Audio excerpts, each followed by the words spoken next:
7h03 de volta com o Manhã no Ar e ainda estamos em pleno Março Lilás, o mês de prevenção do câncer de colo de útero. E como continuidade dessa campanha, uma série de ações vão ser realizadas lá no Shopping T4. Quem vai trazer as informações ao vivo para a gente é a repórter Tamires Cleo. Conversar com ela novamente para explicar que serviços são esses. Conta tudo para a gente, Tamires.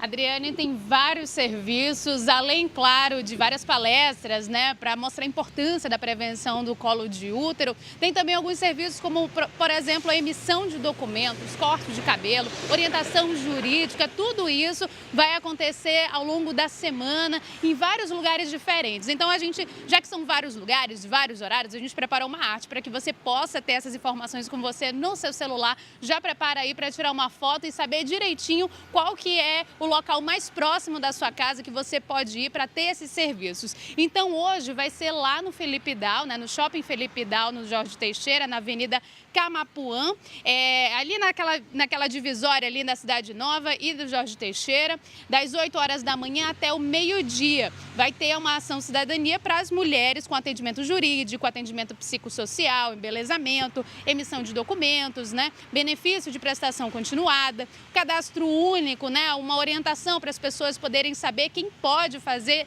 parte do cadastro único, atualizar os dados, tudo isso vai ter lá também com atendimento à mulher imigrante. Então, todos esses serviços vão estar funcionando hoje lá no Shopping Felipe Dal, na Cidade Nova.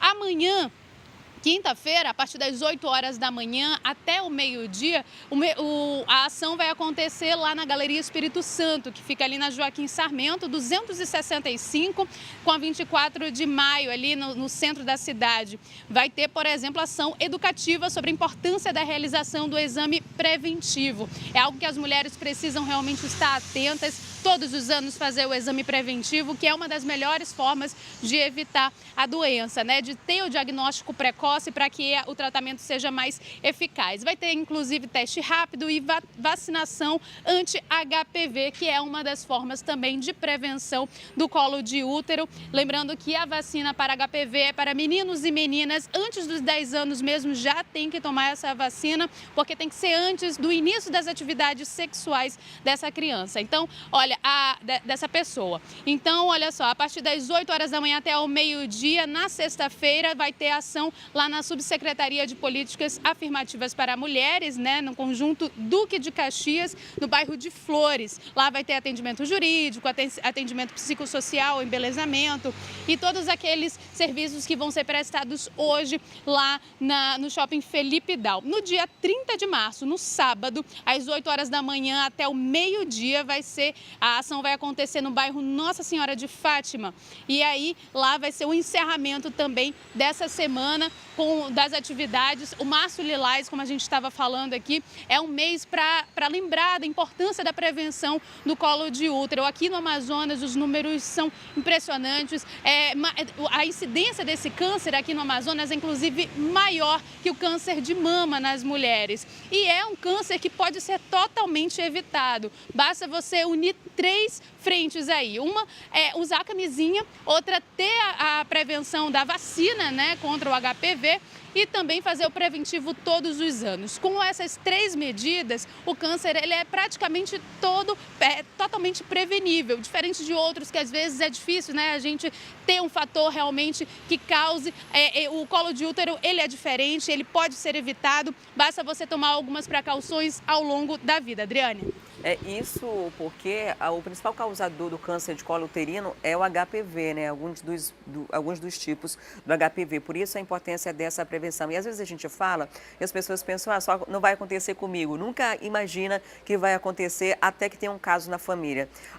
De acordo com as pesquisas feitas inclusive pela Fundação SECOM, só um número de alerta aqui para todo mundo, a previsão é que até o fim deste ano, só aqui no Amazonas, 400 novos casos de câncer de colo uterino sejam diagnosticados. É mais de uma pessoa sendo diagnosticada por dia com câncer no colo de útero. Então é importante, de fato, dar atenção a esse março e dar atenção ao mês, ao ano inteiro, fazer a prevenção anual, principalmente o exame preventivo. Muito obrigada, Tamires, pelas informações.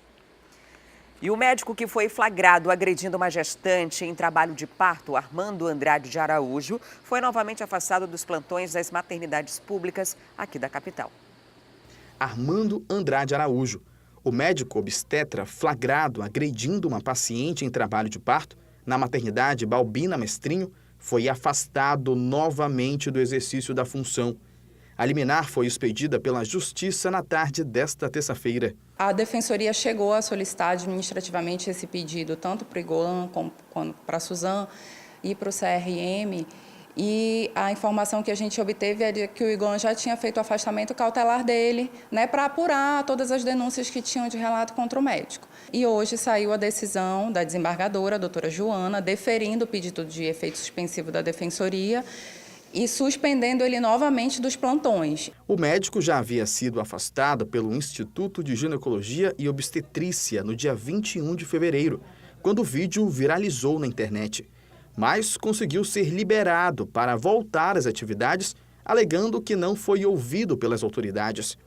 A partir daí, a Defensoria Pública saiu em favor das mulheres vítimas e ingressou com uma ação que foi acatada pela Justiça. A Defensoria, a partir dessa decisão, estava acompanhando diariamente se haveria algum recurso por parte do IGOAM, que era réu no processo, ou do Estado. E até o fim da semana passada, a gente não teve conhecimento de nenhum recurso, então a Defensoria decidiu recorrer, né?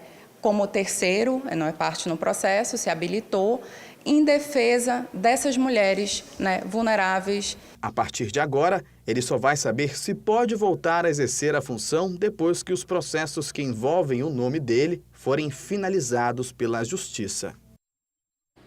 E no bairro Alvorada, uma lan house virou alvo de bandidos. As câmeras de vigilância registraram toda a ação. Um assalto planejado por pelo menos 2 assaltantes. O crime ocorreu por volta das 8 horas e 40 minutos, nesta lan house que fica na Rua 8 do bairro Alvorada 2. Toda a ação criminosa foi registrada pelas câmeras de segurança do local. Essa, que fica em cima, na parte externa, inclusive, foi a câmera que registrou a chegada de um dos suspeitos aqui na lan house. Em um determinado ângulo dessa câmera, não é possível ver quando a dupla chega em uma motocicleta e estaciona a moto bem atrás desse carro azul, que, segundo informações do proprietário da lan house, que não quis se identificar por medo, já está estacionado aqui há vários anos. Depois disso, um dos suspeitos desce da motocicleta e se aproxima da entrada da lan house. Ele está com um capacete nas mãos, na tentativa de se passar como um cliente qualquer. Algumas pessoas estão sentadas nessa escada conversando, inclusive uma funcionária da lan house que trabalha no caixa. É quando o suspeito passa por ela e abre a porta para entrar no local. Já aqui dentro, bem no início mesmo, logo na entrada, ele coloca o capacete para não ser reconhecido por nenhum cliente. Depois disso, ele puxa o que parece ser uma arma de fogo da cintura e logo anuncia o assalto. A lan house estava com uma movimentação bem grande, vários clientes dos dois lados. Todos, é claro, ficaram bastante assustados com a ação desse criminoso. Alguns, inclusive, chegaram a perceber essa ação criminosa e conseguiram esconder o celular. Ainda segundo informações do proprietário dessa lan house, ele estava aparentemente muito nervoso. Isso porque o comparsa dele começou a buzinar por conta da passagem de pessoas nas ruas. Isso acabou deixando ele apreensivo, achando que alguém poderia tentar alguma reação e ele resolveu sinalizar para o comparsa sair logo, o que fez com que essa ação criminosa tivesse menos de 40 segundos. Eles chegaram por volta das 8h40, chegaram numa pop vermelha, ficaram atrás do carro azul, que dá para ver nas imagens aí. Aí, enquanto um ficava lá fora com a moto ligada esperando, o outro entrou.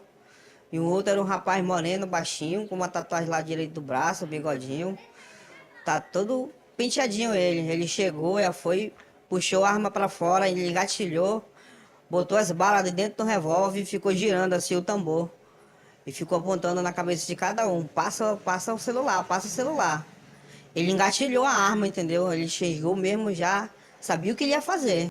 No momento do assalto, a funcionária que deveria estar trabalhando nesse caixa estava do lado de fora.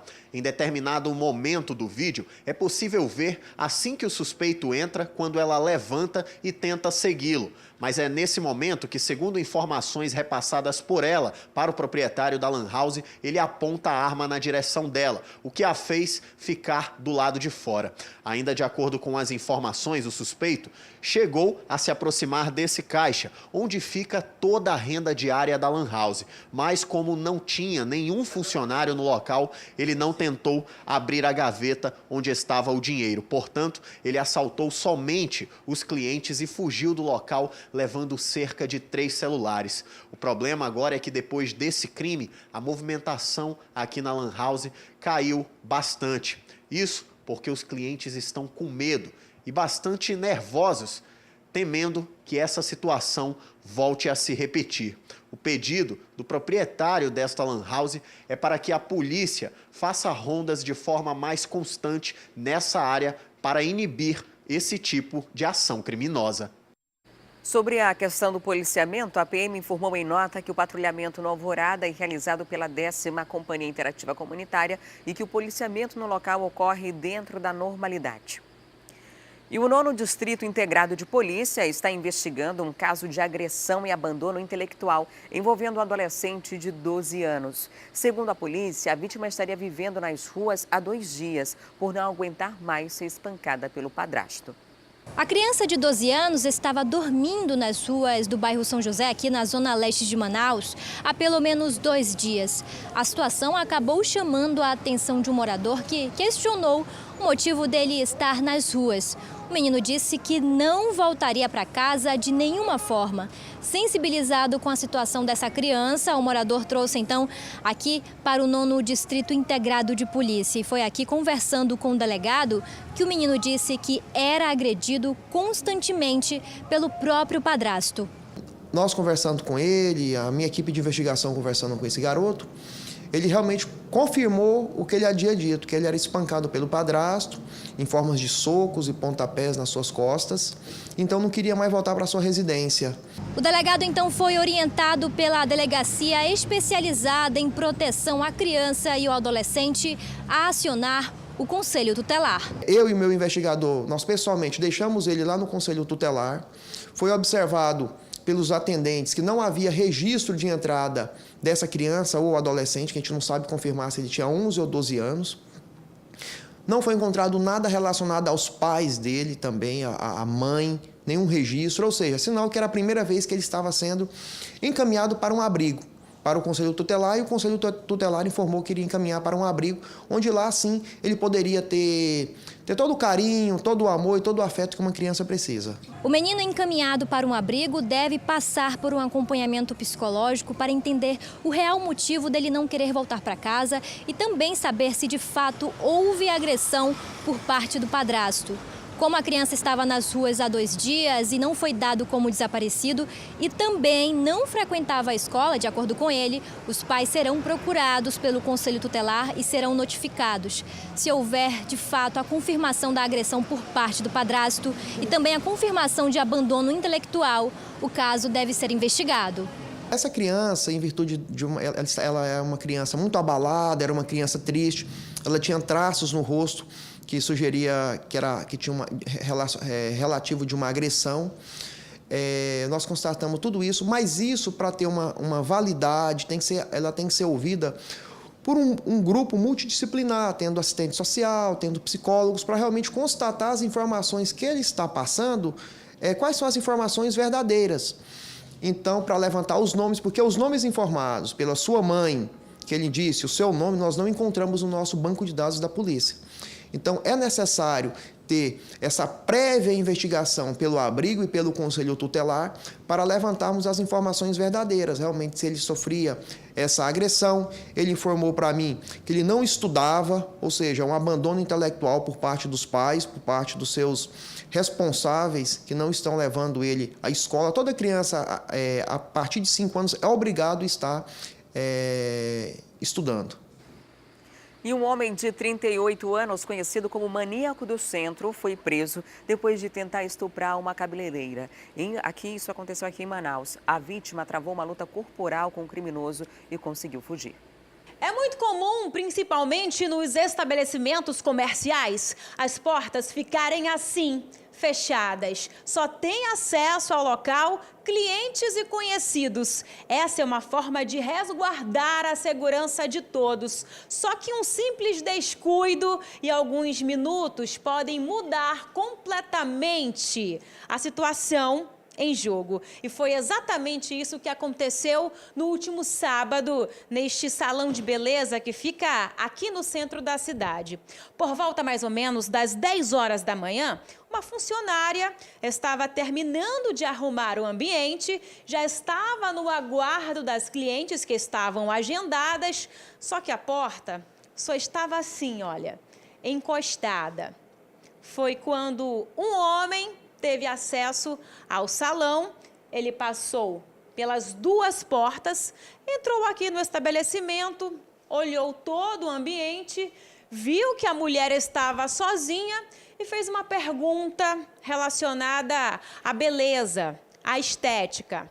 Quando essa funcionária estava se preparando para responder, o homem, na verdade, resolveu colocar em ação o crime que ele já estava planejando. Exatamente aqui, ele arrastou essa vítima até essa porta. Ele queria ter acesso ao local. A ideia dele era estuprar essa mulher. E foi nesse momento que ela percebeu que ele não estava armado e decidiu reagir. Só parti para a luta porque eu vi que ele estava desarmado, né? E ele, quando tentou me empurrar para dentro da sala, eu vi que não tinha ninguém para me socorrer, eu tinha que fazer alguma coisa. Então, ele me bateu porque, quer dizer, me empurrou para dentro da sala e eu não quis entrar. E aí foi horrível, porque ele me deu um murro, né? E eu segurei no cabelo dele, não sei, caímos no chão, os dois. E foi, assim, difícil, porque na força não tinha, né, para lutar com ele. Mas o que eu encontrei foi o dedo logo, e mordi muito forte ele, muito forte mesmo. Que foi quando ele me largou, depois de me esmurrar mais uma vez. E aí eu saí correndo. Durante a confusão, esse homem deixou cair do bolso dele a carteira de identidade. Com medo de ser descoberto, com medo da polícia saber o nome dele, ele parou a briga, baixou para buscar o documento. Foi nesse instante que essa mulher conseguiu passar pelas duas portas para pedir ajuda, pedir socorro. Esse homem foi preso em flagrante. Ele foi identificado como Paulo Vitor Sadala Henriques. Ele tem 38 anos de idade. Ele foi encaminhado até o 1º Distrito Integrado de Polícia e, ao chegar no DIP, os policiais descobriram que ele é um velho conhecido da Justiça. Passou anos preso no complexo penitenciário Anísio Jobim. Ele é um dos sobreviventes do massacre que aconteceu no dia 1º de janeiro de 2017. Já foi preso várias vezes por estupro, aqui nessa área do centro da cidade. Ele foi solto e estava mais uma vez tentando fazer uma vítima que dessa vez teve sorte e conseguiu fugir. Agora esse homem será encaminhado novamente para a cadeia, lugar que ele nunca deveria ter saído. E um corpo em estado avançado de decomposição foi encontrado na manhã de ontem em uma área de mata próxima à Avenida Torquato Tapajós. A repórter Nádia Saldanha esteve no local, acompanhou tudo e traz os detalhes para a gente. Por volta das 9 horas da manhã, caminhoneiros e pessoas que trabalham nessa borracharia que fica próxima à Avenida Torquato Tapajós entraram nessa área de mata fechada e andaram mais ou menos em torno de 10 minutos até uma área que tem várias plantações entre Buriti, Tucumã. Eles sempre fazem esse mesmo caminho com muita dificuldade. O solo aqui é muito instável, principalmente nos últimos dias que choveu muito aqui na capital amazonense. Então eles caminharam tudo isso aqui para apanhar essas frutas como de costume. Mas hoje foi diferente.